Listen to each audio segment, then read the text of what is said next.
فلا أقسم بمواقع النجوم وإنه لقسم لو تعلمون عظيم إنه لقرآن كريم في كتاب مكنون لا يمسه إلا المطهرون تنزيل من رب العالمين.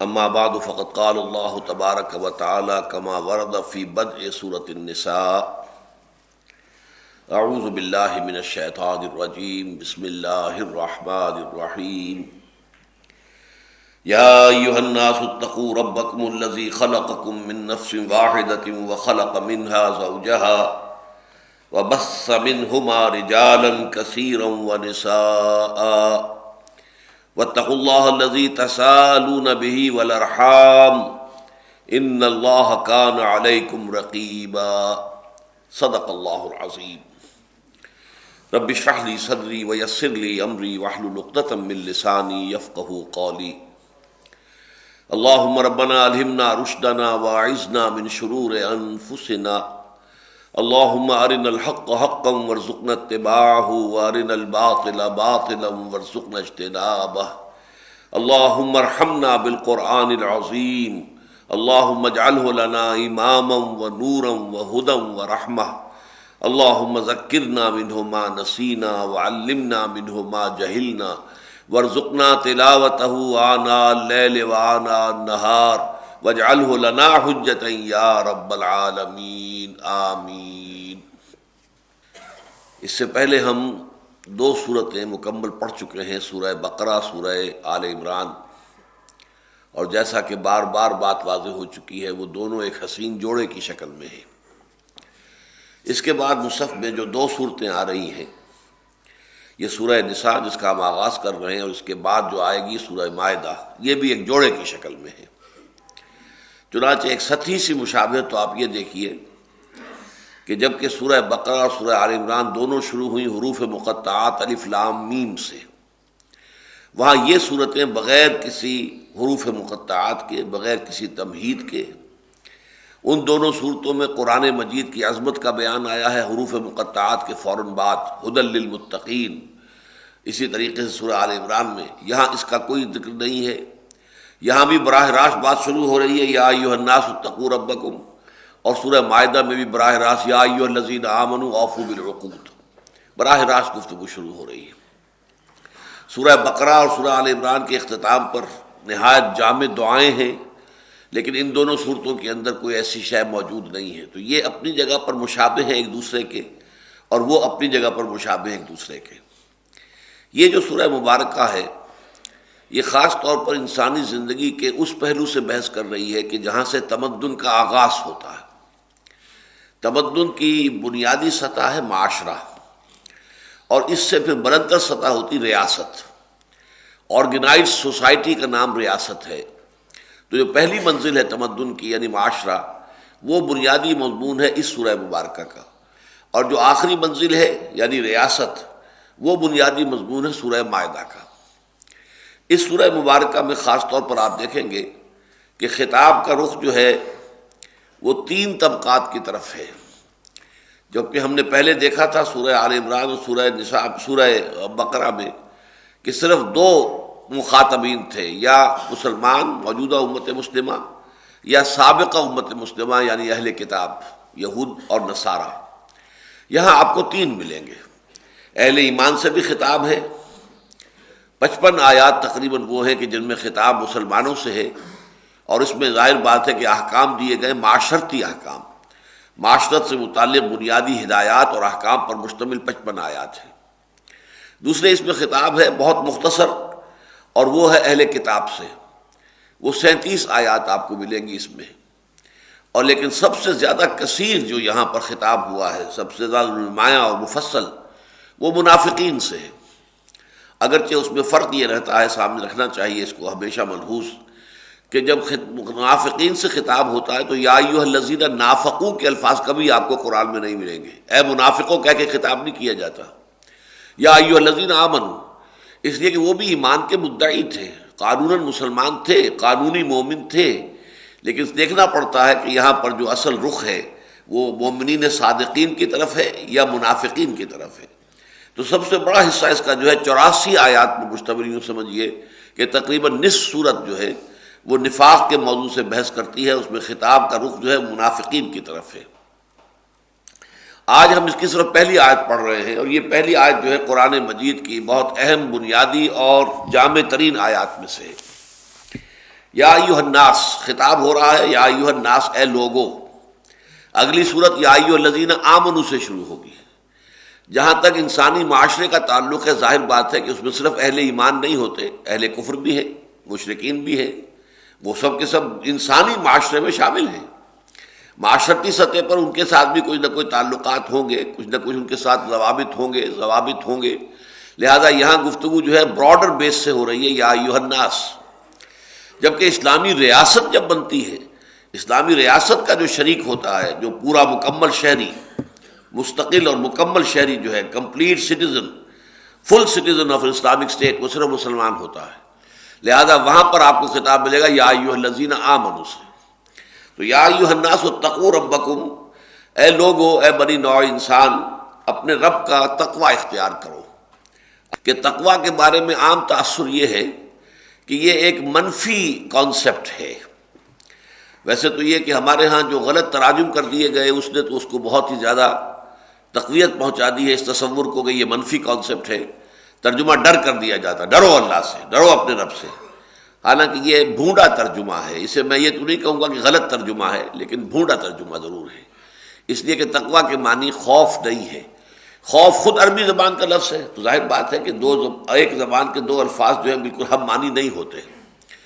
تقوی کا مفہوم اصل میں بچنا، وقا یقی یہ ہے کسی کو بچا دینا۔ ہم دعا مانگتے ہیں جو سب سے زیادہ عام دعا ہے، سب کو یاد ہے، وقنا عذاب النار، اے پروردگار ہمیں آگ کے عذاب سے بچا دے۔ کسی کو بچا دینا، وقا یقی، وقایتن، اور خود بچ جانا، یہ باب افتعال میں آئے گا، ابتقاء، ابتقاء میں واو اور تا مل گئے اور اتقاء بن گیا، متقی، بچنے والا، اور تقوی اسی سے ہے، جو بچنا چاہے۔ بچنا کس چیز سے چاہے؟ تقوی کی بہت سی منزلیں ہیں۔ سب سے پہلی منزل تو یہ ہے کہ اگر ایک انسان عام انسان ہے، ابھی اسے نہ تو معرفت خداوندی حاصل ہوئی ہے، نہ وہ آخرت کا علم اسے حاصل ہوا ہے، لیکن اس کے اندر اس کا ایک ضمیر موجود ہے، زندہ ہے، اس کے اندر حس ہے، اخلاقی مورل سینس ہے، وہ جانتا ہے کہ یہ شے بری ہے، یہ اچھی ہے۔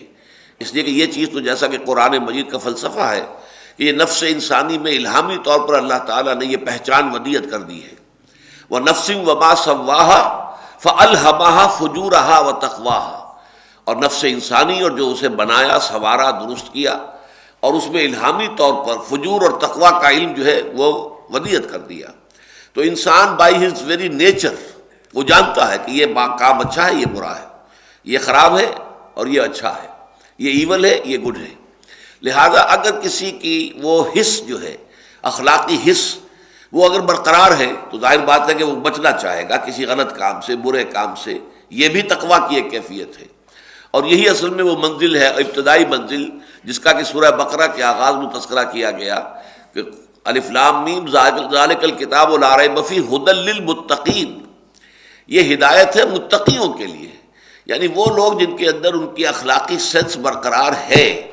اخلاقی حس جو ہے برقرار ہے، ان کا ضمیر زندہ ہے، وہ بدی کو بدی جانتے ہیں اور بھلائی کو بھلائی سمجھتے ہیں، اور وہ چاہتے ہیں کہ بدی سے بچیں اور بھلائی کی طرف جھکیں۔ ان لوگوں کے لیے ہدایت، ان لوگوں کے لیے رہنمائی، اس لیے کہ ظاہر بات ہے کہ اگر یہ مادہ انسان کے اندر نہیں ہے تو آپ بہترین سے بہترین ہدایت اس کے سامنے رکھ دیجئے، وہ بیکار ہوگا، بالکل ایسے ہوگا جیسے بھینس کے آگے بین بجانا، اس کے سوا کچھ حاصل نہیں۔ لہذا قرآن مجید اگرچہ فی نفس ہی اپنے مقام پر تو یہ ہدایت ہے تمام نوع انسانی کے لیے، ہدی للناس وبینات من الہدی والفرقان، لیکن یہ کہ اس سے استفادہ کر سکتے ہیں صرف وہ لوگ جن کے اندر وہ حص تقوی موجود ہو، جن کے اندر طلب اندر سے موجود ہو کہ وہ برائی سے بچیں اور بھلائی کا اختیار کریں۔ لیکن اس سے آگے بڑھ کر یہ تقوی جب اللہ تعالیٰ کا علم بھی انسان کو حاصل ہو جائے، ایمان باللہ، ایمان بالآخرہ، تو اب اس تقوی کے اندر ایک اور رنگ پیدا ہوگا، اور وہ یہ کہ ہر اس کام سے انسان بچے جن سے اللہ ناراض ہوتا ہے، ہر اس کام سے بچے جس پر کہ آخرت میں سزا کی وعید ہے۔ تو یہ گویا کہ تقوی کا اب ایک اگلی منزل آ گئی۔ لیکن یہاں تک بھی تصور جو ہے، جیسا کہ میں نے عرض کیا، یہ کسی نہ کسی درجے میں منفی تصور ہے۔ لیکن سورہ مائدہ جو اگلی سورت ہے سورہ نساء کے بعد، اس کی آیت نمبر 93 سے ہمارے سامنے ایک عظیم حقیقت آتی ہے کہ تقوی تو اصل میں ایک ڈرائیونگ فورس ہے، ایک موٹیویٹنگ فورس ہے جو انسان کو بہتر سے بہتر، بلند سے بلند تر روحانی مقامات تک لے جانے والی ہے۔ اذا اتقوا وآمنوا ثم اتقوا، اذا اتقوا وآمنوا وعملوا الصالحات ثم اتقوا وآمنوا ثم اتقوا واحسنوا واللہ يحب المحسنین۔ تو اس آیت کو میں بیان کر چکا ہوں تقریباً 1 گھنٹے کی اپنے بیان میں، اور اس کے ساتھ ہی یہ ہے کہ حدیث جبرائیل میں، جس میں کہ اخبرنی عن الاسلام، اخبرنی عن الایمان، اخبرنی عن الاحسان، یہ 3 سوالات حضرت جبرائیل نے کیے تھے حضور سے، حضور نے اس کے جواب دیے تھے، ان دونوں کے درمیان کوریلیشن میں واضح کر چکا ہوں۔ تو یا ایھا الناس اتقوا ربکم، اب یہاں پہ اصل بات کیا ہے کہ انسانی معاشرت کے اندر ظاہر بات ہے کہ سب سے زیادہ جس شے کی ضرورت ہے وہ تقویٰ ہے، اس لیے کہ سب سے پہلے افراد کو بچنا ہے برائی سے، اور پھر معاشرے کو بچانا ہے برائی سے۔ تو تقویٰ کی روح اگر معاشرے میں کار فرما ہوگی، اور تمام جو بھی افراد ہیں معاشرے کے، وہ سب کے سب اپنا فرض ادا کرنے کے لیے تیار ہوں گے، اس لیے کہ اگر نہیں کریں گے تو اللہ تعالیٰ کے ہاں باس پرس ہو جائے گی، دوسروں کے حقوق ادا کرنے کو تیار ہوں گے، اس لیے کہ اگر نہیں کریں گے تو اللہ تعالیٰ کے ہاں باس پرس ہو جائے گی۔ تو یہ احساس تقویٰ جو ہے، یہ فرد سے پھر پورے معاشرے کے اندر جو سرایت کرتا ہے، تو ایک ایسا معاشرہ وجود میں آتا ہے اجتماعی طور پر کہ جس میں عدل ہے، احسان ہے، سکون ہے، اطمینان ہے، ہر ایک جو فرض ادا، جس کے ذمے جو فرض ہے وہ ادا کر رہا ہے، اور جس کا بھی جو بھی حق ہے وہ اسے مل رہا ہے۔ تو اس کے لیے لازم ہے کہ تقویٰ در حقیقت وہ جڑ اور بنیاد بن جائے کسی معاشرے کے اندر۔ یا ایھا الناس اتقوا ربکم الذی خلقکم من نفس واحدہ، اپنے اس رب کا تقویٰ اختیار کرو۔ رب کے معنی اگرچہ پروردگار زیادہ کیے جاتے ہیں ربوبیت کے حوالے سے، لیکن رب کا مفہوم ایک مالک کا بھی ہے۔ رب الدار، گھر کا مالک، رب المال، جو مال کا مالک ہے، دولت کا مالک ہے۔ جیسے کہیں اگر کوئی مزاربت ہو رہی ہے تو مزاربت میں سرمایہ ایک کا ہوتا ہے، محنت دوسرے کی ہوتی ہے، تو ایک رب المال کہلائے گا وہ شخص کے جو سرمایہ کا مالک ہے، دوسرا جو ہے وہ عامل کہلائے گا، وہ عمل کرنے والا ہے، وہ محنتی ہے، وہ کوشش کر رہا ہے، وہ جد و جہد کر رہا ہے، وہ کام کر رہا ہے۔ تو رب اصل میں مالک کو بھی کہتے ہیں۔ تو رب، اپنے اس رب کا تقویٰ اختیار کرو، اپنے اس رب کی نافرمانی سے بچنے کی کوشش کرو، اپنے اس رب کو ناراض کرنے سے اپنے آپ کو باز رکھنے کی کوشش کرو، جس نے تمہیں پیدا کیا من نفس واحدۃ وخلق منہا زوجہا، تمہیں پیدا کیا ایک جان سے اور اسی سے بنایا اس کا جوڑا۔ یہ آیت جو ہے اس اعتبار سے مشکلات القرآن میں سے، یہ مضمون تو بار بار قرآن میں آتا ہے، لیکن یہ ہے کہ اس کے ضمن میں ایک جان سے پیدا کیا، اس سے مراد حضرت آدم علیہ السلام، اور زوج اس کے پیدا کی، اس کو ہے حضرت حوا سلام علیہا۔ لیکن یہ ہے کہ ان کی کس طور سے تخلیق ہوئی ہے، بعض روایات میں جو آیا ہے کہ اللہ تعالیٰ نے پہلے حضرت آدم کو پیدا کیا، اور حضرت آدم جب کہ سوئے ہوئے تھے تو ان کی ایک پسلی نکالی، اور اس پسلی سے حضرت حوا کی تخلیق ہوئی۔ یہ روایت ہمارے ہاں عام مذہبی طبقات کے اندر بہت عام ہے، لیکن یہ روایت ہو سکتا ہے کہ یہ روایت اپنی جگہ سند کے اعتبار سے درست ہو، لیکن آیا اس کا مفہوم وہی ہے کہ جو الفاظ سے متبادر ہو رہا ہے، ظاہر ہو رہا ہے، یا یہ کہ یہ کوئی استعارہ ہے کسی شے کی حقیقت کو واضح کرنے کے لیے؟ اس لیے کہ ایک حدیث میں آتا ہے کہ عورت کی مثال پسلی کسی ہے، جیسے پسلی کے اندر ٹیڑھ ہے اور ٹیڑھ اس کی فطرت ہے، اس کو سیدھا کرنے کی کوشش کرو گے تو ٹوٹ جائے گی۔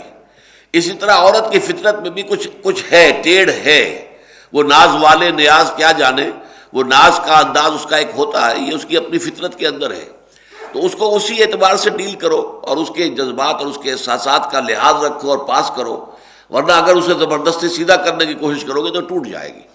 تو ہو سکتا ہے کہ اسی مفہوم کے اندر اس حدیث کے اندر وہ لفظات آ گئے ہوں، اس لیے کہ قرآن مجید کے دوسرے مقامات سے جبکہ ہمیں یہ اصول معلوم ہے کہ القرآن یفسر بعضہ بعضا، قرآن مجید کا ایک حصہ دوسرے حصے کی وضاحت کرتا ہے۔ تو اب ہمیں سورہ نحل میں آیت ملتی ہے واللہ جعل لکم من انفسکم ازواجا، اے لوگو، اب یہاں جمع کا صیغہ ہے، اے لوگو اللہ نے تمہارے لیے تمہاری ہی نفوس میں سے بیویاں بنا دی۔ اب اس کے کیا معنی ہوئے؟ کیا ہم میں سے ہر ایک کی پسلی سے اس کی بیوی کی تخلیق ہوئی ہے؟ اب یہ تو محال مطلق ہے، یہ ظاہر بات ہے کہ یہ ناممکن والی بات ہے، یہ مشاہدے کے خلاف ہے، حقیقت کے خلاف ہے، لہٰذا یہاں پہ ترجمہ کچھ اور کرنا پڑے گا۔ اور یہ مضمون جیسا کہ میں نے آپ سے کہا کہ اہم مضامین قرآن مجید میں کم از کم 2 جگہ ضرور آتے ہیں، لہذا یہ مضمون سورہ شورى میں پھر دوبارہ آیا ہے۔ جعل لکم من انفسکم ازواجا ومن الانعام ازواجا یذرؤکم فیہ، اللہ نے تمہارے لیے تمہارے نفس سے تمہارے جوڑے پیدا کر دیے اور حیوانات میں بھی جوڑے پیدا کر دیے، اور اسی کے ذریعے سے وہ تمہاری نسل کو پھیلاتا ہے، آگے بڑھاتا ہے، تمہاری افزائش نسل کرتا ہے۔ تو یہ مضمون قرآن میں 2 دفعہ آیا، تو جب جمع کے صیغے میں آیا تو اس کا مطلب یہ ہے کہ وہ پسلی والا معاملہ یہاں پر کسی طور سے منطبق نہیں ہو سکتا۔ اس کا مطلب کیا ہے؟ ایک ہی جان ہے کہ جس سے یہ دونوں سیکسز وجود میں آئے ہیں۔ اب اس میں ظاہر بات ہے کہ جدید جو سائنس ہے اور اس نے جو بھی ترقی کی ہے اور ارتقاء کا جو ایک نظریہ ہے، اس کے حوالے سے جو حقائق سامنے آئی ہیں کہ جو سب سے پہلے حیوانات پیدا کیے گئے ہیں ان کے اندر سیکس نہیں تھا۔ امیبا ایک سیل کا جانور ہے، ایک سیل کا حیوان ہے، اس میں نہ کوئی میل ہے نہ فیمیل ہے۔ ریپروڈکشن کیسے ہوتی ہے کہ اس ایک سیل کے 2 سیل ہو گئے تو ریپروڈکشن ہو گئی، پیرنٹ ختم ہو گیا تو 2 بچے اس کے پیدا ہو گئے، اب 2 سے وہ 4 ہو جائیں گے، پیرنٹ ختم ہوتے جائیں گے اور وہ اولاد بڑھتی چلی جائے گی۔ لیکن یہ کہ ذرا اور آگے چلتے ہیں حیوانات میں، ذرا ہائر سکیل پر آ کر اب سیکس ظاہر ہوتا ہے، اب میل اور فیمیل کی جو ہے وہ ڈفرینسیشن آتی ہے۔ اس اعتبار سے گویا کہ پہلے وہ نفس یا نفس کہا گیا ہے، جان ایک ہی تھی، ایک ہی جان سے پھر اس کا جوڑا بنایا گیا، اسی میں سے نکلا ہے۔ اور یہاں پر اس آیت کا ترجمہ کرتے ہوئے بہترین لفظ یہ ہوگا کہ خلقکم من نفس واحدۃ وخلق منہا زوجہا، تمہیں بنایا ایک ہی جان سے اور ایک ہی نوع سے بنایا اور اسی نوع سے اس کا جوڑا بنایا۔ اب آپ کو معلوم ہے بکری ہے، بکرا ہے، یہ دونوں نوع تو ایک ہیں، جنس مختلف ہے، یہ فیمیل ہے وہ میل ہے، بیل ہے گائے ہے، نوع ایک ہے، سپیشیز ایک ہے، اس کے اندر سیکسز کا فرق ہو گیا ہے۔ مرد اور عورت یہ نوع ایک ہے، ظاہر بات ہے اس کے اندر یوں سمجھیے کہ پورے جسمانی نظام کے اندر بھی 90% تو وہی معاملہ ہے، جو مرد کا ہے وہ عورت کا ہے، زیادہ سے زیادہ 10% کے اندر آپ فرق محسوس کریں گے۔ تو انسان ہونے کے ناطے عورت اور مرد ایک ہی ہے۔ اس میں ادھر بھی اشارہ ہو گیا کہ عورت کوئی گھٹیا مخلوق نہیں ہے، عورت جو ہے نہ تو وہ کوئی دیگر مخلوق ہے، اس ایک ہی جان سے مرد اور عورت دونوں وجود میں آئے ہیں، ایک ہی جو کہ بغیر کسی سیکشول پریزنٹیشن کے جو اینیملز ہوتے تھے اسی سے وجود میں آئے ہیں کہ جن کے اندر سیکس ظاہر ہوا ہے، تو ایک ہی جان سے دونوں کا آغاز ہے۔ اس اعتبار سے شرف انسانیت کا جہاں تک تعلق ہے اس میں دونوں برابر کے شریک ہیں۔ یہ تصور جو رہا ہے دنیا میں عام طور پر کہ عورت گھٹیا ہے، اور خاص طور پر یہ ایول کا لفظ جو ہے انگریزی زبان میں ایول ایو سے بنا ہے، ایو حضرت حوا کو کہتے ہیں، گویا کہ حضرت حوا ہی در حقیقت ساری خرابی کی جڑ تھی۔ چنانچہ بائبل میں بھی یہ آتا ہے، جو قرآن مجید میں اس کی نفی کی گئی ہے، کہ حضرت حوا کو ورگلایا تھا شیطان نے، اور پھر حوا نے ورگلایا تھا حضرت آدم کو علیہ السلام۔ قرآن مجید میں یہ نہیں ہے فَأَزَلَّهُمَا الشَّيْطَانُ عَنْهَا ان دونوں کو شیطان نے پھسلا دیا اور ان کے پاؤں ڈگمگا دیے، اللہ کے حکم کی خلاف ورزی کروا دی۔ وہ تسلیہ کا صیغہ ہے، فَأَزَلَّهُمَا الشَّيْطَانُ عَنْهَا فَأَخْرَجَهُمَا مِمَّا كَانَا فِيهِ، اور ان دونوں نے ہی پھر معافی مانگی تھی، ربنا ظلمنا انفسنا وان لم تغفر لنا وترحمنا لنکونن من الخاسرین۔ یہ نہیں ہے کہ شیطان نے جو ہے پہلے حضرت حوا کو ورغلایا اور حضرت حوا نے پھر آدم کو ورغلایا، اس کا کوئی ذکر قرآن مجید میں نہیں ہے۔ اور اس طریقے سے قرآن مجید تورات میں جو غلط تصورات شامل ہو گئے ان کی نفی کر دیتا ہے، ان کی کاٹ چھانٹ کر دیتا ہے کہ وہ سارے تصورات غلط ہو جاتے ہیں۔ جس طریقے سے کہ تورات اس تصور سے خالی ہے کہ حضرت آدم سے اور حضرت حوا سے جو خطا ہو گئی، جو غلطی ہو گئی، اس پر انہوں نے معافی مانگی، اللہ نے معاف کر دیا۔ فتلقى آدم من ربہ کلمات فتاب علیہ، اللہ نے ان کی توبہ قبول فرما لی۔ اب اس کا ذکر تورات میں نہیں ہے۔ بک آف جینیسس جو ہے اس ذکر سے خالی ہے۔ اس کا نتیجہ کیا نکلا؟ کتنا بڑا نتیجہ نکلا کہ یہ تصور ان کے ہاں عام ہو گیا کہ نسل آدم کا ہر بچہ جو پیدا ہوتا ہے وہ اپنے جد امجد آدم کے گناہ کا اثر لے کر پیدا ہوتا ہے، وہ پیدائشی طور پر گناہ گار ہے، گناہ کی گٹھڑی لے کر دنیا میں آتا ہے، جبکہ اسلام یہ کہتا ہے کہ نہیں، قطعاً نہیں۔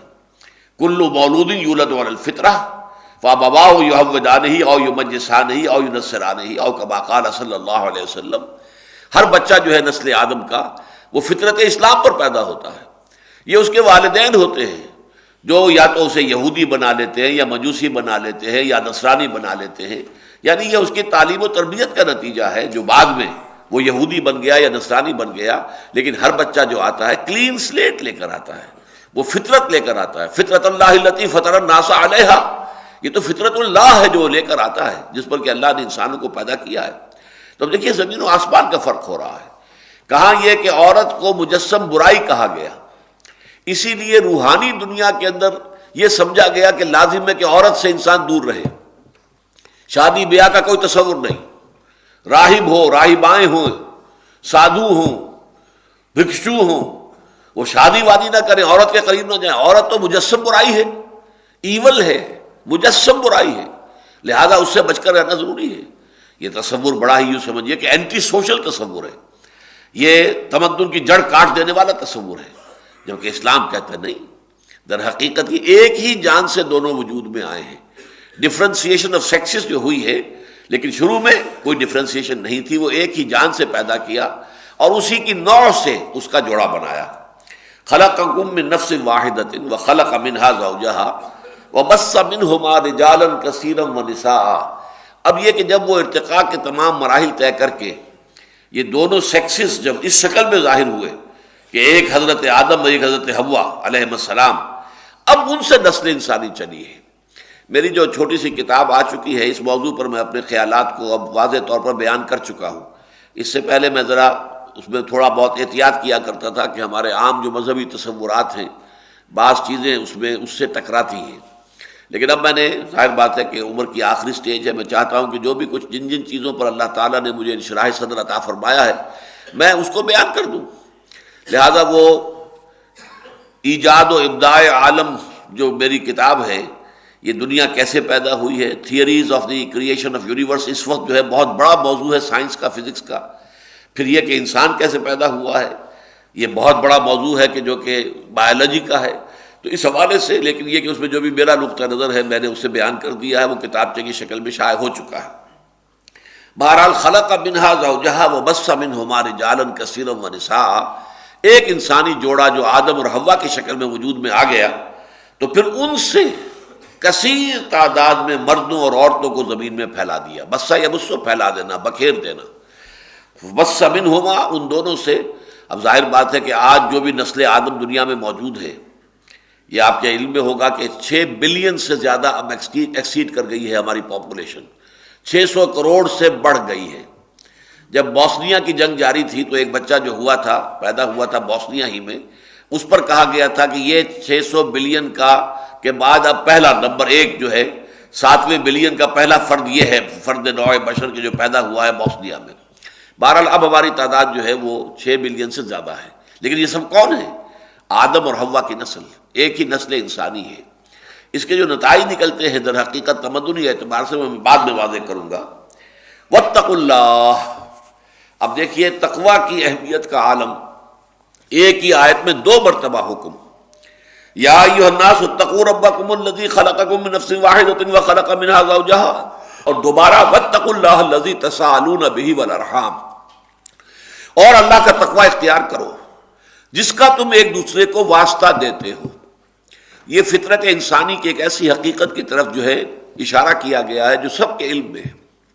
آپ کو معلوم ہے کہ مانگنے والا سائل جو ہے بھکاری اللہ کے نام پر مانگتا ہے، اللہ کا واسطہ دیتا ہے، اللہ کا حوالہ دیتا ہے۔ عام طور پر بھی ہم عام معاملات کے اندر اللہ کے واسطے کو استعمال کرتے ہیں، خاص طور پر گھریلو معاملات میں جب چپقلش ہو جائے اور شوہر اور بیوی کے درمیان جو ہے عدم موافقت ہو جائے اور صورتحال جو ہے سیپریشن کے قریب پہنچ رہی ہو، طلاق یا خلا کے آس پاس پہنچ گیا ہو معاملہ، تو آپ نے دیکھا ہوگا کہ اکثر و بیشتر جو ہے پھر بڑے بوڑھے جو ہیں اللہ کا واسطہ دیتے ہیں، خدا کا نام مانو، اپنے معاملات کو درست کرو، بچے برباد ہو جائیں گے، گھر اجڑ جائے گا، کیا کر رہے ہو؟ تو اللہ کا واسطہ جو ہے یہ در حقیقت دنیا میں فطرت انسانی کے گویا کے مسلمات میں سے ہے۔ جیسے یہ مسلمہ قرآن مجید میں بار بار کہا گیا ہے کہ جب تم سمندر میں ہوتے ہو اور ہماری کشتی چل رہی ہے، جہاز رواں ہے، ٹھیک ہے، لیکن اس کے بعد کوئی جھکڑ آ گیا، طوفانی ہوا آ گئی اور وہ طوفان کے اندر موجیں اٹھنے لگی، اس وقت پھر تم پکارتے ہو صرف اللہ کو، اے اللہ اگر تو نے ہمیں بچا لیا۔ اس وقت تمہارے معبود جو ہیں، جھوٹے معبود، من گھڑت جو معبود تمہارے ہیں، ان میں سے کسی کو تم نہیں پکارتے، کوئی لات کو، عزا کو، بنات کو نہیں پکارتے، اے اللہ اگر بچا لے گا ہمیں تو ہم پھر پوری زندگی سیدھے راستے پر چلیں گے۔ تم عہد کرتے ہو اللہ سے، لیکن پھر جب اللہ تمہیں بچا کر لے آتا ہے خشکی پر، پھر تم بھول جاتے ہو کہ تم نے اللہ سے کیا وعدہ کیا تھا۔ یہ بات قرآن مجید میں بار بار آئی ہے۔ تو جس طرح فطرت کے مسلمات میں سے یہ ہے، بدیہیات میں سے یہ ہے کہ جب انسان انتہائی تکلیف میں ہوتا ہے تو اللہ ہی کو پکارتا ہے، اسی طریقے سے جب بھی کہیں بے بس ہو کر کسی کو واسطہ دینے کی بات جو ہے اگر آئے گی تو وہاں ظاہر بات ہے کہ اللہ ہی کا واسطہ ہوگا۔ تساءلون بہ، جس کے حوالے سے تم ایک دوسرے سے اپیل کرتے ہو، ایک دوسرے سے سوال کرتے ہو، ایک دوسرے سے مانگتے ہو۔ والارحام، اور رحمی رشتوں کا لحاظ رکھو۔ یہ جو ہے بہت اہم موضوع ہے قرآن مجید کا، اس لیے کہ اللہ تعالیٰ کے تقوی کے ساتھ ہی رحمی رشتوں کا لحاظ رکھنا، تعلق رحمی، رحم۔ اب یہ دیکھیے، اس کے لیے میں حدیث قدسی بھی آپ کو سنانے والا ہوں کہ لفظ رحمت سے رحم ہے۔ رحم کیا ہے؟ بچے دانی، ماں کے جسم میں وہ عضو ہے جس میں کہ بچہ پروان چڑھتا ہے، بچہ جو ہے جنین جو ہے اس کے اندر پرورش پاتا ہے، وہ بچے دانی جو ہے وہ رحم ہے۔ رحمت، رحیم، رحمان اسی سے مشتق ہے لفظ کے جو اس کے لیے نام اللہ تعالیٰ نے رکھا ہے۔ اس کے اندر اتنی شدید رحمت ہے، ظاہر بات ہے ماں کی مامتا اور ماں کی رحمت اور ماں کی محبت سے بڑھ کر تو دنیا میں کسی اور رحمت کا اور کسی اور محبت کا، کسی اور جو ہے کسی طرح کے قلبی تعلق کا کوئی تصور ممکن ہی نہیں ہے، جس قدر اس میں جوش و خروش ہوتا ہے۔ تو یہ رحم جو ہے اس کے حوالے سے، اس رحم مادر پر بھائی اور بہنیں آپس میں جڑ جاتے ہیں۔ تو قطع رحمی اور صلہ رحمی، یہ دو چیزیں ایک دوسرے کے مقابل آ جائیں گی، رحمی رشتوں کو کاٹنا اور رحمی رشتوں کو جوڑنا۔ صلہ رحمی بہت بڑی نیکی ہے، بہت بڑی نیکی ہے، بہت بڑی نیکی ہے، اور قطع رحمی بہت بڑا گناہ ہے، بہت بڑا گناہ ہے، بہت بڑا گناہ ہے۔ اور اس میں اب آپ دیکھیے تمدنی اعتبار سے، جیسا کہ میں نے عرض کیا تھا کہ یہ مسائل جو ہیں بڑی بنیادی چیزیں ہیں کہ ایک ماں کے رحم پر بھائی بہن یہ جڑ گئے، دادی کے رحم پر جا کر ایک زیادہ وسیع تر سرکل ہے جو جڑ گیا ہے، پردادی کے رحم پر جا کر ایک اور وسیع تر سرکل ہے جو جڑ گیا ہے، اور حوا کے رحم پر جا کر پوری نوع انسانی جڑ گئی ہے ایک رشتہ اخوت کے اندر۔ سب کے درمیان ایک بھائی چارہ ہے، اس لیے کہ بہرحال کوئی کالا ہو، کوئی پیلا ہو، کوئی سفید ہو، کوئی لال ہو، کوئی مشرق کا رہنے والا ہو، کوئی مغرب کا رہنے والا ہو، کوئی سی زبان ہے، تو سب حوا کی اولاد، حوا کی نسل، آدم اور حوا کی اولاد، حوا ہی کے رحم سے یوں سمجھیے کہ نسل انسانی کا یہ پورا درخت جو ہے یہ پھوٹا ہے تو کہاں سے؟ رحم حوا سے۔ اس حوالے سے رحمی رشتوں کا لحاظ رکھنا جو ہے یہ در حقیقت معاشرت کے اندر ایک جو ہے خوبصورتی، ایک صلح جوئی کی کیفیت، ایک محبت کی چاشنی، اور نہ صرف عدل بلکہ احسان، ان اللہ یامرکم بالعدل والاحسان، احسان آگے بڑھ کر بھلائی کرنا، نیکی کرنا، صلہ رحمی کرنا، رحمی رشتے کو جوڑنے کی کوشش کرنا، تو فرمایا واتقوا اللہ الذی تسالون بہ والارحام، اور رحمی رشتوں کا لحاظ رکھو، ان اللہ کان علیکم رقیبا، یقیناً اللہ تعالیٰ تم پر نگران ہے اور نگہبان ہے، تمہارا ہر عمل اس کی نگاہ میں ہے۔ اب اس سے پہلے کہ میں آگے بڑھوں میں آپ کو یہ حدیث قدسی سنا دیتا ہوں۔ یہ متفق علیہ روایت ہے، بخاری اور مسلم دونوں کی۔ حضرت ابو ہریرہ رضی اللہ تعالی عنہ اس کے راوی ہیں۔ قال قال رسول اللہ صلی اللہ علیہ وسلم ان اللہ تعالی خلق الخلق حتی اذا فرغ منہم، یقیناً اللہ تعالیٰ نے تمام مخلوقات کو پیدا کیا یہاں تک کہ جب اللہ تعالیٰ اپنی اس تخلیق کے عمل سے فارغ ہو گیا، قامت الرحم، تو اب رحم کھڑا ہو گیا، فقالت، اور اس نے یہ کہا، ھذا مقام العائذ بک من القطیعۃ، پروردگار یہ مقام ہے اس ہستی کا کہ جو تیرے پناہ میں آئے قطع رحمی سے۔ اب رحم جو ہے وہ در حقیقت فریاد کر رہا ہے کہ اللہ میں یہاں جو کھڑی ہوں اس وقت یا کھڑا ہوں، میں اس لیے کھڑا ہوں کہ جو مجھے کاٹے اس سے تو مجھے اپنی پناہ میں لے لے، قطع رحمی سے مجھے بچا۔ قال نعم، اور اللہ نے فرمایا کیوں نہیں، ٹھیک ہے تم صحیح کہہ رہی ہو۔ اما ترضین، کیا تو اس پر راضی نہیں ہے، ان اصل من وصل کے، کہ میں جڑوں اس سے جو تجھ سے تجھے جوڑے، وہ اقطع من قطع کے، اور میں کٹ جاؤں اس سے جو تجھے کاٹے۔ اب یہ حدیث قدسی کے الفاظ ہو گئے کہ اللہ تعالیٰ جڑتا ہے کس سے؟ جو رحم کو جوڑتا ہے، رحمی رشتوں کو جوڑتا ہے، صلہ رحمی کرتا ہے، اور اللہ تعالیٰ کٹ جاتا ہے، تعلق لا تعلقی اختیار کر لیتا ہے اس سے کہ جو رحمی رشتوں کو توڑتا ہے۔ قالت بلا، تو اس رحم نے کہا کیوں نہیں۔ قال فذالک لک، تو ٹھیک ہے یہ فیصلہ میرا ہے، یہ فیصلہ جو ہے تمہارے لیے ہمیشہ کے لیے صادر ہو گیا، جو تجھے کاٹے گا میں اس سے کٹ جاؤں گا، اور جو تجھے جوڑے گا میں اس سے جوڑوں گا۔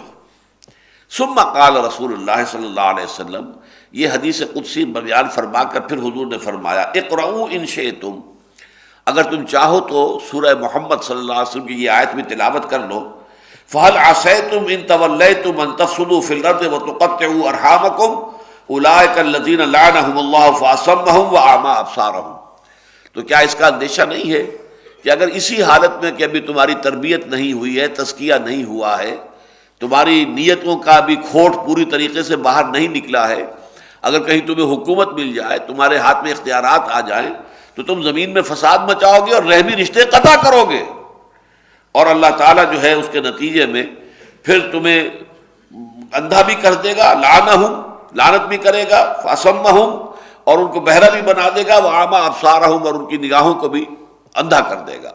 تو یہ ہے قطع رحمی، اور اس کے ضمن میں جو یہ متفق علیہ روایت ہے، بخاری کے الفاظ اور بھی ہیں، قال اللہ تعالی من وصل کے وصلتہ ومن قطع کے قطعتہ، اے رحم مادر جو تجھے جوڑے گا میں اس سے جڑوں گا، اور جو تجھے کاٹے گا میں اسے کٹوں گا۔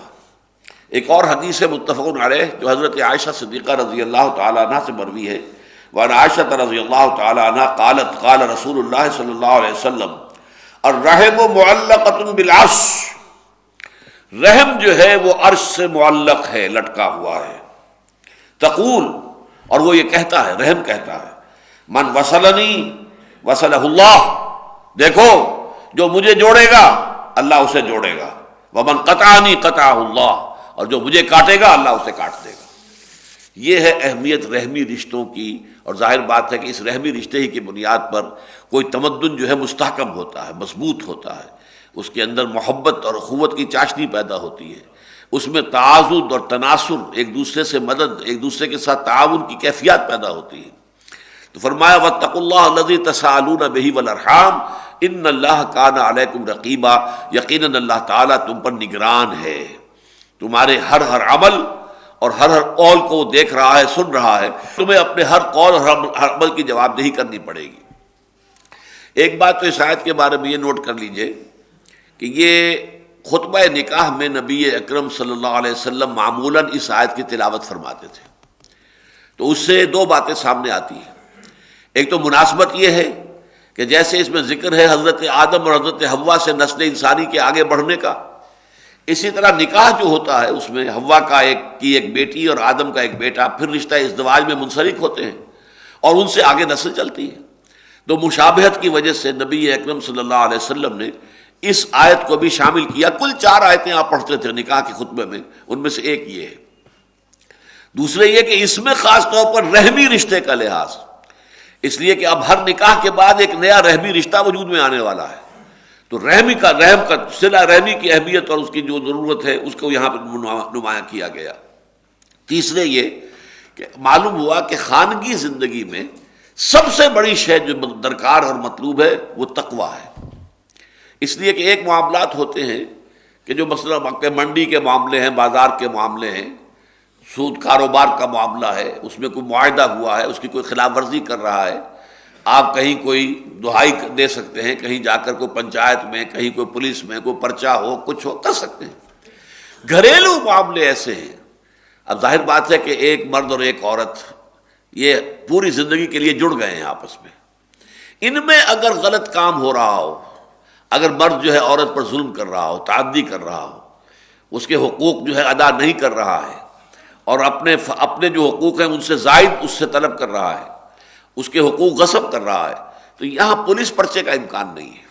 یہاں تو ظاہر بات ہے کہ اگر دل میں تقویٰ ہے، دل میں اللہ کا خوف ہے، دل میں یہ احساس ذمہ داری ہے، اگر یہ ہے کہ جواب دہی کا احساس جو ہے وہ مستحضر ہے کہ مجھے مر کر اپنے پروردگار کے حضور میں حاضر ہونا ہے اور جواب دہی کرنی ہے، تب تو وہ گھر کا ماحول صحیح رہے گا اور عمدہ رہے گا. اور ظاہر بات ہے گھر کا ماحول صحیح ہوگا تو اس میں جو نئی نسل پروان چڑھے گی وہ بھی بہترین ہوگی. وہ ایک صحت مند ماحول میں اس کا نفسیاتی ارتقاء ہوگا، ذہنی ارتقاء ہوگا، ان کی شخصیت جو ہے پروان چڑھے گی ایک صحت مند ماحول میں. اور گھر کے اندر اگر اس طرح کی گھٹن ہو، اگر ایک فریق جو ہے اس کو دبا لیا گیا ہے، ظاہر بات ہے دبا لیا گیا تو اس کے جذبات جو ہیں طریقے سے مجروح ہو رہے ہیں، اس کے دل کے اندر جو گھٹن ہے، ظاہر بات ہے وہ گھر کی فضا کے اندر اس کی ریفلیکشن آتی ہے، بچوں پر اس کی ریفلیکشن ہوتی ہے، بچوں کے اندر بھی اس کا ایک رد عمل پیدا ہوتا ہے، اس سے ان کے اندر باغیانہ جذبات پیدا ہوتے ہیں باپ کے خلاف. یہ ساری چیزیں جو ہے در حقیقت جو نفسیاتی عوارض جو پیدا ہوتے ہیں خانگی زندگی میں، اس کا سبب کیا ہے؟ تقویٰ کا نہ ہونا. یہی وجہ ہے کہ خطبہ نکاح میں تو حضور یہ آیت بھی پڑھتے تھے جس میں کہ ایک آیت میں 2 مرتبہ تقویٰ کا حکم میں آپ کو نوٹ کرا چکا، لیکن اس سے بھی بڑھ کر سورہ آل عمران کی جو آیت ہے جو تقویٰ کے موضوع پر سب سے گاڑھی، سب سے زیادہ تاکیدی آیت ہے قرآن مجید کی، وہ پڑھتے تھے. یا ایھا الذین آمنوا اتقوا اللہ حق تقاتہ ولا تموتن الا وانتم مسلمون. اہل ایمان اللہ کا تقویٰ اختیار کرو جتنا کہ اس کے تقویٰ کا حق ہے، جتنا کہ اس کے تقویٰ کا حق ہے. اب اس سے زیادہ تو تاکید کا کوئی انداز ممکن نہیں ہے. صحابہ کرام تو اس پر گھبرا گئے تھے کہ اے اللہ کے رسول کس شخص کے لیے ممکن ہے کہ وہ اللہ تعالیٰ کا حق ادا کر سکے. پھر جب سورہ تغابن کی آیت نازل ہوئی ہے فاتقوا اللہ ما استطعتم واسمعوا واطیعوا، تقویٰ اختیار کرو اللہ کا جتنا بھی تمہارے حد امکان میں ہے، جتنا تمہارے بس میں ہے. اس پر پھر وہ مطمئن ہوئے کہ ہاں انسان اپنی امکانی حد تک تو کوشش کر سکتا ہے، لیکن اللہ تعالیٰ کا حق ادا کرنا، جبکہ خود حضور یہ فرماتے ہیں ما عبدناک حق عبادتک وما عرفناک حق معرفتک. اے پروردگار ہم تجھے نہ پہچان سکے جیسا کہ تجھے پہچاننے کا حق تھا، اور اے اللہ ہم تیری بندگی نہ کر سکے، تیری عبادت نہ کر سکے جیسا کہ تیری عبادت کا حق تھا. تو جب حضور یہ فرما رہے ہیں اللہ تعالیٰ کے ساتھ خطاب کرتے ہوئے تو کون اور شخص سے جو دعویٰ کر سکے گا. لیکن انداز قرآن کا کیا ہے؟ یا ایھا الذین آمنوا اتقوا اللہ حق تقاتہ ولا تموتن الا وانتم مسلمون. اور دیکھنا موت نہ آئے، ہرگز مت مرنا مگر فرما برداری کی حالت میں. اور چونکہ موت کا کچھ پتہ نہیں ہے، اچانک آتی ہے، جب آتی ہے اچانک آ جاتی ہے، تو گویا کہ اس کے اوپر عمل کرنے کا ایک ہی طریقہ ہے، اور وہ کیا ہے؟ کوئی لمحہ معصیت میں نہ گزرے. جو لمحہ بھی معصیت میں گزرے گا کیا پتہ اسی لمحے جو ہے موت آ جائے، دبوچ لے، اور اس وقت انسان کسی گناہ کا ارتکاب کر رہا ہو. بہرحال اس آیت کا اس حوالے سے میں نے آپ کو اس حوالہ دے دیا ہے کہ یہ خطبہ نکاح کا جزو لازم ہے جو حضور صلی اللہ علیہ وسلم سے منقول ہے، خطبہ نکاح. اب اس آیت کے حوالے سے ایک بات اور سمجھیے، اور اس کے لیے ضروری ہے کہ اس کا جو مثنیٰ ہے، میں نے عرض کیا نا کہ آج بھی دوبارہ دہرایا ہے اس بات کو کہ اہم مضامین قرآن مجید میں کم سے کم 2 مرتبہ ضرور آتے ہیں. اس آیت کا مثنیٰ جو ہے وہ سورہ حجرات کی آیت نمبر 13 ہے. یا ایھا الناس، وہاں بھی یا ایھا الناس سے خطاب ہے. یا ایھا الناس انا خلقناکم من ذکر و انثی، اے لوگو ہم نے پیدا کیا تمہیں ایک مرد اور ایک عورت سے، وجعلناکم شعوبا وقبائل لتعارفوا، اور تمہیں خاندانوں اور قبیلوں میں تقسیم کر دیا، قوموں قبیلوں میں تقسیم کر دیا تاکہ تم ایک دوسرے کو پہچان سکو۔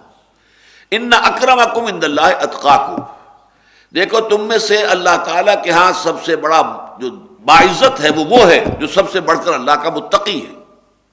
ان اللہ علیم الخبیر، اللہ تعالیٰ خوب جانتا ہے کس میں کتنا تقویٰ ہے، خوب باخبر ہے کہ کون کتنا متقی ہے، اللہ تعالیٰ سے کسی کا تقویٰ چھپا ہوا نہیں ہے۔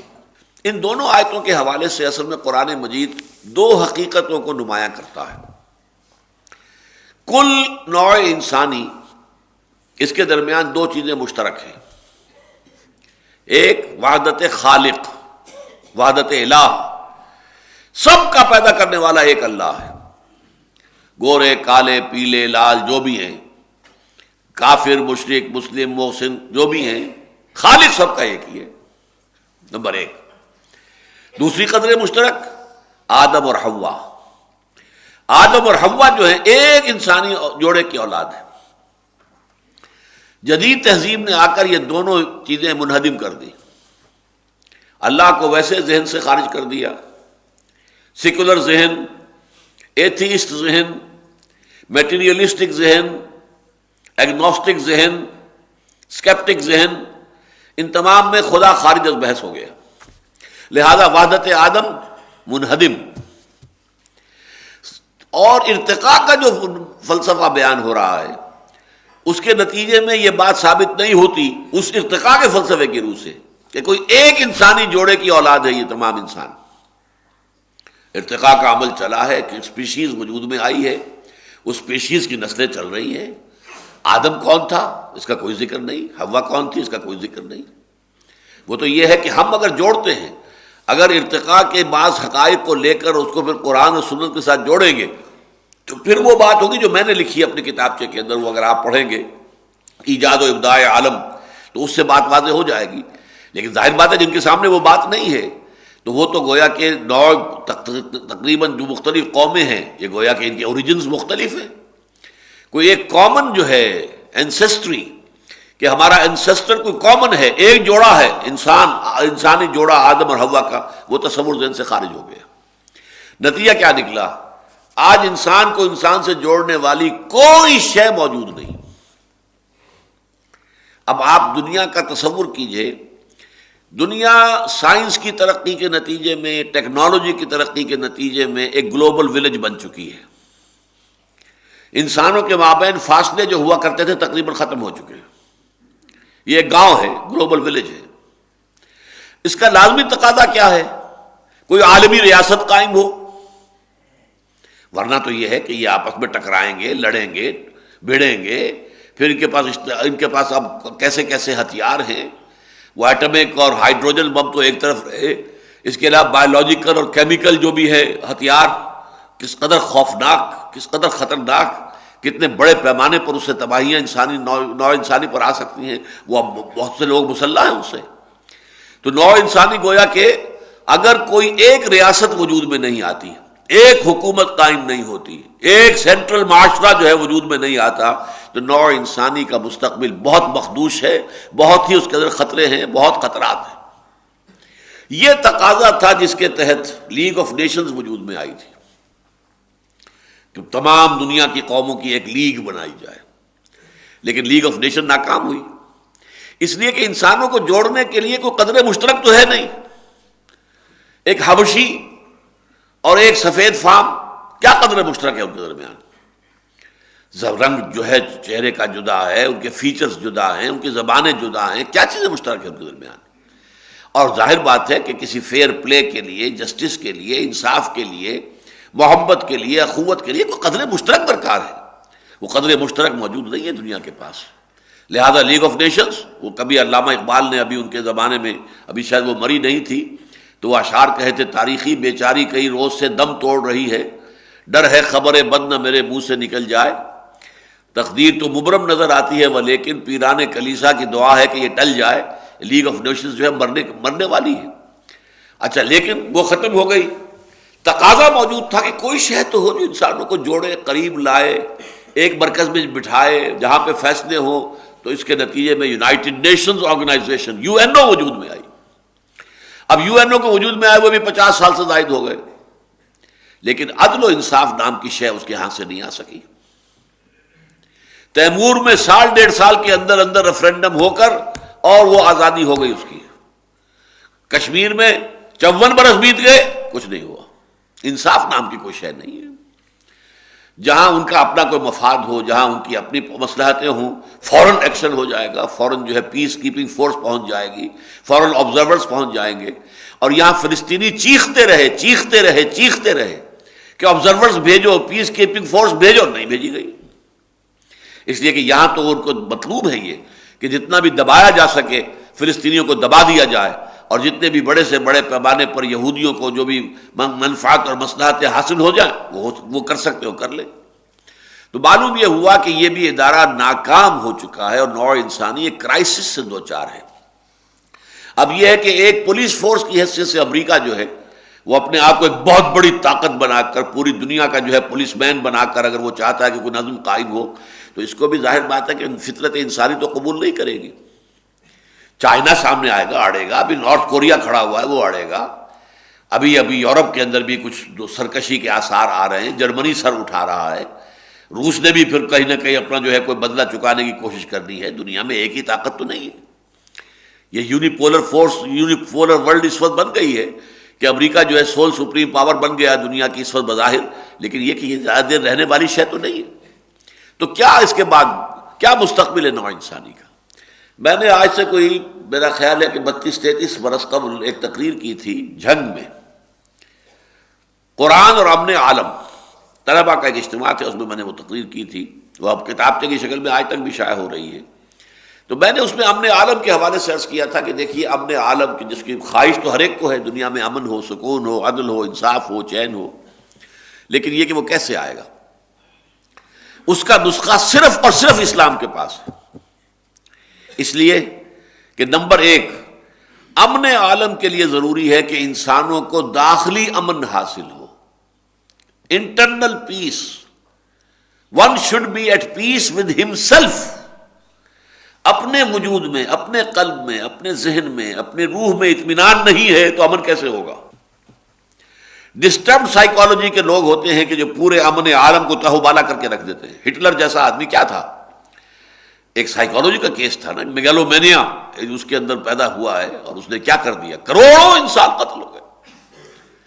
چنگیز خان ہو، کوئی اور ہو، وہ کیا کرتے تھے؟ در حقیقت ان کے اپنے اندر کا ایک طوفان تھا. وہ اندر کی ڈسسیٹسفیکشن تھی کہ جو بظاہر دوسرے طریقوں سے سیٹسفیکشن حاصل کرنے کے لیے انہوں نے یہ سارے جو ہے پاپڑ بیلے.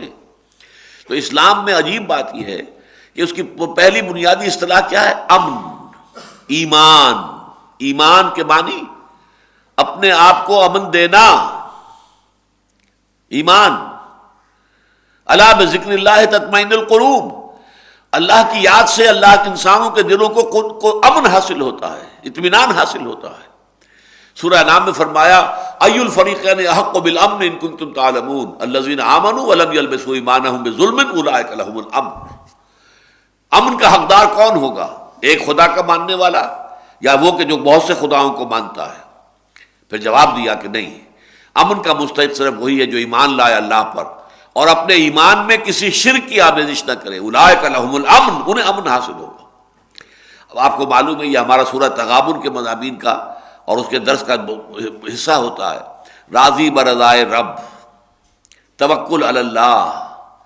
کوئی شے اگر ہاتھ سے نکل گئی تو رنج اور افسوس نہ ہو، لیکن لا تاسوا علی ما فاتکم ولا تفرحوا بما آتاکم. اے اللہ یہ چیز مجھے حاصل نہیں ہو سکی، ٹھیک ہے، اگر تیری مرضی یہی ہے یقیناً اسی میں کوئی میرے لیے خیر ہوگی. کوئی شکایت نہیں، کوئی شکوہ نہیں. راضی برضائے رب، سر تسلیم خم ہے جو مزاج یار میں آئے. پروردگار جو تیرا فیصلہ ہے میرے لیے وہ سراسر حق ہے. عدل فی قضاؤک، اے اللہ تیرا فیصلہ میرے بارے میں جو بھی ہے عدل پر مبنی ہے. جو بھی ہے بظاہر مجھے فوری طور پر پسند نہ بھی آئے تب بھی وہ عدل پر مبنی ہے یقیناً. عدل فی قضاؤک. حضور کی ایک بڑی عظیم دعا جو ہے اللہم انی عبدک وابن عبدک وابن امتک فی قبضتک ناصیتی بیدک ماض فی حکمک عدل فی قضاؤک. پروردگار میں تیرا ایک بندہ ہوں، میرا باپ بھی تیرا ایک ادنا غلام تھا، میری ماں بھی تیری ایک ادنا کنیز تھی، میں تیرے قبضہ قدرت میں ہوں، میری پیشانی تیرے ہاتھ میں ہے، میرے وجود میں تیرا ہی حکم جاری و ساری ہے، اور میرے بارے میں جو فیصلہ تو کرے وہ عدل ہے، جو فیصلہ کرے. یہ ہے وہ عبدیت کا مقام، اللہ تعالیٰ کے ساتھ رشتہ. جب یہ رشتہ اللہ سے جڑ جاتا ہے تو اب وہ انٹرنل کانفلکٹس نہیں رہتے. وہ جو اندر کی کیفیات ہوتی ہیں، آدمی پیچ و تاب کھا رہا ہے، یہ کیوں ہو گیا، یہ کیسے ہو گیا، یہ نہیں ہونا چاہیے، اس نے کر دیا، اس نے کر دیا، اس نے مجھے نقصان پہنچایا، اس نے مجھے تکلیف پہنچائی. نہیں، جو بھی چیز آ رہی ہے اللہ کے اذن سے آ رہی ہے. چاہے ذریعہ کوئی بن گیا ہے، مجھے کوئی تکلیف پہنچی ہے کسی بھی ذریعے سے پہنچی ہے، لیکن بغیر اذن رب نہیں پہنچی ہے. ٹھیک ہے، قانون کے درجے میں اگر وہ لائق سزا ہے سزا دی جائے، لیکن یہ کہ اس کے خلاف وہ غصہ اور وہ جو ایک انسان کے اندر ہوتی ہے کہ اندر ہی اندر پیچ و تاب انسان کھا رہا ہے، وہ کیفیت نہیں رہے گی. جو اقبال کا شعر میں نے 12 آپ کو سنایا ہے، برو کشید ز پیچا کہ ہست و بود مرا چے اقدہا کے مقام رضا کشود میرا. ہمیں تو اس مقام رضا نے نکال لیا ہے ان تمام چیزوں سے، یہ پیچ و تاب کھانا اور سب اس سے سب نکال لیا. اے اللہ جو تیری مرضی میں اس پر راضی.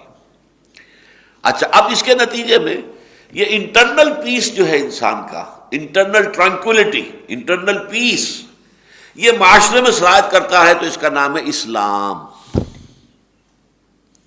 دیکھیے الفاظ، اسلام پھر پیس سے ہے، امن سے ہے. اندازہ کیجئے کہ امن کے ساتھ تعلق جو ہے ہمارے دین کا کس قدر گہرا ہے. سب سے اہم بنیادی اصطلاحیں دونوں ہیں، یہ ایمان وہ بھی امن سے ہے. نیا چاند دیکھیے تو دعا مانگیے، اللہم احلہ علینا بالامن والایمان والسلامت والاسلام. اے اللہ اس نئے مہینے کو جو اس چاند کے ساتھ طلوع ہو رہا ہے، اے اللہ ہم پر امن اور ایمان کے ساتھ اور سلامتی اور اسلام کے ساتھ طلوع فرما. سلامتی کا تعلق اسلام کے ساتھ ہے اور امن کا تعلق ایمان کے ساتھ ہے. ایمان ہے تو امن ہے، اندر سکون ہے، اطمینان ہے، اندر کوئی پیچ و تاب نہیں ہے. اور اسلام ہے تو اسلام تو کہتے ہی سے المسلم من سلم المسلمون من لسانہ و یدہ. مسلم ہے ہی وہ کہ جس کے ہاتھ اور زبان سے تمام مسلمان محفوظ رہیں، اس کے ہاتھ سے کسی مسلمان کو غضب نہ پہنچے، اس کی زبان سے کسی مسلمان کو تکلیف نہ پہنچے. کوئی تانا دے دیا ہے، کوئی برا نام لے کر پکار دیا ہے، کوئی استہزاء کر دیا ہے، کوئی تمسخر کر دیا ہے، کوئی بیک بائٹنگ کی ہے، کوئی تہمت لگا دی ہے، اس سے اللہ تعالیٰ بچائے رکھے. المسلم من سلم المسلمون من لسانہ و یدہ. تو در حقیقت اسلام کا جو ظہور ہے وہ کیا ہے؟ معاشرے کے اندر ایک سکون اور اطمینان. اب اس کے بعد پھر یہ ہے کہ اگر ایک معاشرہ قائم ہو جاتا ہے جس میں کہ یہ ایمان اور اسلام وجود میں آ گئے، اس معاشرے کا بقیہ پوری نوع انسانی کے ساتھ بھی ایک تعلق ہے، چاہے وہ ایمان نہیں لائے، انہوں نے اللہ کو نہیں مانا، انہوں نے رسول کو نہیں مانا، کتاب کو نہیں مانا، پھر بھی وہ آدم و حوا کی نسل سے تو ہیں، اس اعتبار سے تمہارے بھائی ہیں، اور وہ اللہ کی مخلوق تو ہیں. اور آپ کو معلوم ہے اللہ کی مخلوق کا کیا تعلق ہے اللہ کی ذات کے ساتھ؟ الخلق عیال اللہ، کل مخلوق اللہ کے کنبے کے مانند ہے، اللہ کے خاندان کے مانند ہے، کنبے کے مانند ہے. لہذا ان کے ساتھ بھی خیر خواہی کا تعلق، بھلائی کا تعلق. ہاں ان میں سے جو لوگ حربی ہو جائیں، ہمارے خلاف جنگ کریں، ان کے خلاف جنگ ہوگی، ان سے دوستی بھی نہیں ہوگی، ان سے کس طرح کے تعلقات نہیں ہوں گے، لیکن جو لوگ ایسے نہ ہوں ان کے ساتھ ان تبروہم وتقسطوا الیہم. سورہ ممتحنہ میں فرمایا گیا کہ اللہ تعالیٰ تمہیں روکتا نہیں ہے کہ کفار میں سے جو لوگ تمہارے خلاف محاذ آرائی نہیں کرتے، تم سے جنگ نہیں کرتے، تمہیں تمہارے گھروں سے نکالنے کے لیے گٹھ جوڑ نہیں کرتے، ان کے بارے میں اللہ نہیں روکتا. ان تبرؤوا الیہم وتقسطوا الیہم، ان تبروہم وتقسطوا الیہم، کہ ان کے ساتھ بھلائی کرو، نیکی کرو، اچھا سلوک اختیار کرو، حسن سلوک ان کے ساتھ اختیار کرو. تو اسلامی معاشرہ، اسلامی ریاست، باقی پوری عالم انسانیت کا جو معاشرہ ہے اس کے ساتھ دو مثبت بنیادوں پر پھر بھی اس کا تعلق ہے.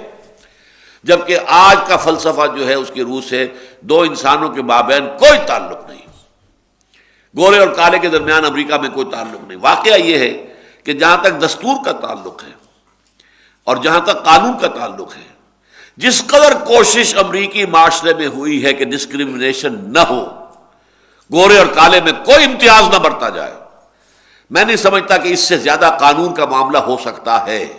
آخری حد تک انہوں نے قانون سازی کر دی، لیکن قانون سازی جو ہے وہ دلوں کو نہیں بدل سکتی، احساسات کو نہیں بدل سکتی۔ آپ چند گورے بیٹھے ہوئے، کوئی کالا وہاں آ جائے، انہیں محسوس ہوگا کوئی اور آگے وہ دے ول فیل، ان کو جو ہے وہ دے وونٹ فیل ایٹ پیس، وہ محسوس کریں گے کچھ گڑبڑ ہو گئی۔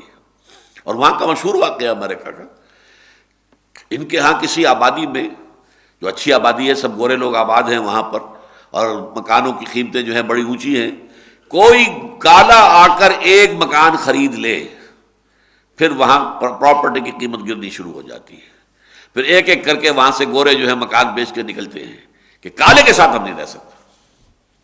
قانون روک نہیں سکتے، دستوری اور قانونی اعتبار سے جو میں نے عرض کیا نا کہ جس قدر انہوں نے اہتمام کیا ہے کہ کوئی ڈسکریمنیشن نہ ہو، اس سے زیادہ ممکن ہی نہیں ہے۔